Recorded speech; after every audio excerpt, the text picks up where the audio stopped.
तो 4 श्लोकों में क्या सुंदर स्तुति की महाराज।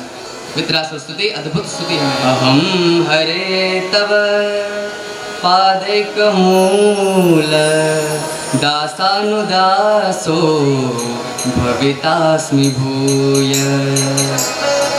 कहा अहम हरे तव पादैकमूल दासानुदासो भवितास्मि भूय मनः स्मरेता सुपतेर गुणाओं से गृणीत वाक् कर्म करो तु काय। क्या कहता है? देखिए 4 श्लोक है और 4 श्लोकों में 4 चीज का वर्णन है। पहले में धर्म, दूसरे में अर्थ, तीसरे में काम, चौथे में मोक्ष। पहले धर्म में क्या कहता है? भगवान मैं इतना योग्य नहीं, मेरे में इतनी पात्रता तो नहीं है कि मैं आपका दास बन जाऊं, सीधे सीधा आपका दास बनूं, ऐसी मेरी योग्यता नहीं है। महाराज एक कृपा कीजिए। बोले क्या? दासानुदासो, दास नहीं तो अपने दास का दास बना दीजिए महाराज। और क्या कहा? मन आपका स्मरण करे, वाक कर्म करो तो काय, वाणी से, कर्म से और मन से केवल और केवल आपका ही दर्शन हो महाराज, आपका ही गुणानुवाद गाया जाए। न नाक पृष्ठम न च पारमेष्ठ्यम न सार्वभौमं न रसाधिपत्यम न योग सिद्धि रपुनर्भवं वा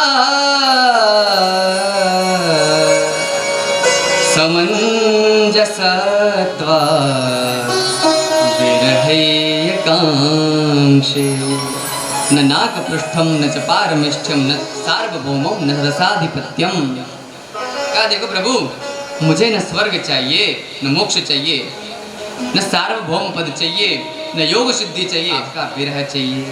त्वा विरह कांक्षे, आकांक्षे त्वा विरह, आपका विरह चाहिए मुझे महाराज, आपका स्मरण चाहिए, सदा और सर्वदा आपको याद करना चाहता हूँ। और वैष्णवों का तो धन ही यही है, यद वैष्णवानाम धनम। अजात पक्षा इव मातरं खगा स्तन्यं यथाव सतराक्षुधाता प्रियं प्रियैव व्युषितं विषण्णा मनोरविन्दा क्षदिदृक्षते त्वां मनोरविन्दा क्षदिदृक्षते त्वां। 3 दृष्टांत दिए, बोले मुझे किसकी कामना है, मैं क्या चाहता हूँ। 3 दृष्टांत दिए, कहा जैसे पक्षी का नन्हा सा बच्चा होता है जिसके अभी पंख भी निकले नहीं हैं, वह घोंसले में बैठे बैठे उल्लू और बिल्ली के डर से माता को याद करता है, और जैसे ही माँ के आने की आहट सुनता है, माँ के आगमन पर बड़ी जोर से चिल्लाने लगता है, कलरव करने लगता है। तो जैसे वह निरंतर अपनी माँ का चिंतन करता है, ऐसे ही मैं भी केवल और केवल आपका चिंतन करूं महाराज। दूसरा दृष्टांत देता है, क्या कहता है? स्तन्यं यथाव सतराक्षुधार्ता, जैसे वन में घास चरने के लिए गई गौ माता का घर में नन्हा सा बछड़ा स्मरण करता रहता है और केवल माँ के दूध पर ही निर्भर रहता है। प्रेम से बोली जय श्री राधे। अब देखो, जब माँ को आता हुआ जानता है तो क्या करता है? रंभाने लगता है और माँ से मिलने के लिए रस्सी तोड़ने की चेष्टा करता है, छटपटाने लगता है। तो कहा ऐसे ही है प्रभु, मैं आपसे मिलने के लिए छटपटाऊं। आगे क्या कहा? प्रियम प्रियेव व्युषितं विषण्णा। एक जो है निरक्षर स्त्री थी, उसका विवाह कर दिया गया महाराज। उसका विवाह जब कर दिया गया महाराज, तो धीरे धीरे उसे प्रेम हो गया अपने पति से, प्रेम हो गया महाराज। अब समय ऐसा आया कि उसके प्रियतम को जाना पड़े व्यापारार्थ विदेश। तो बेचारी दुखी होने लगी, घबराने लगी। कहा कब आप आओगे महाराज, आपके बिना मैं कैसे जीऊंगी। कहता है चिंता मत करो हे प्रिय, मैं केवल 10 दिन के लिए जा रहा हूँ और फिर लौट कर आ जाऊंगा। अब देखिए वो निरक्षर थी, उसे ज्ञान नहीं था अक्षर का, उसे पता नहीं था 10 होता कितना।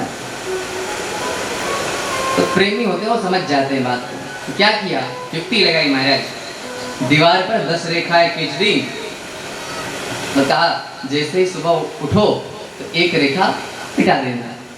इस प्रकार ये रेखाएं हैं, जिस दिन सब रेखाएं मिट जाएंगी उस दिन मैं आ जाऊंगा।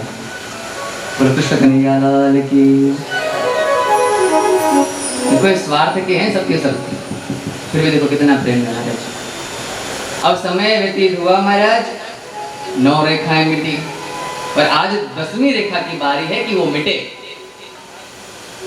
महाराज आज तो रह ही नहीं जा रहा है, उमंग इतना है, एक्साइटमेंट इतनी बढ़ रही है महाराज।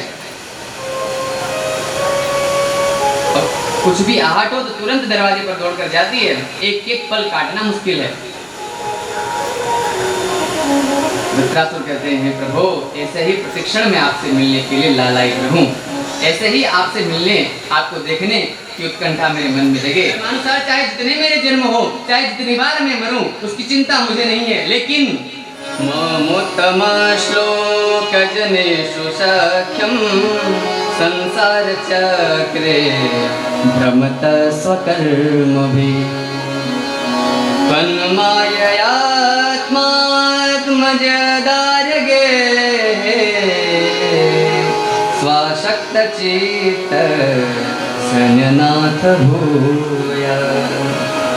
कहते महाराज मैं चाहे जितने जन्म हो, जितने बार मैं मरूं, पर आपके रसिक भक्तों का, जिनकी आपके चरण कमलों में अत्यंत रति है, प्रीति है, हर जन्म में उनका संग मुझे मिले। इंद्र भी ऐसी स्तुति देखकर कहने लगा अहो दानव सिद्धोसी यस्य ते मति ईदृशी।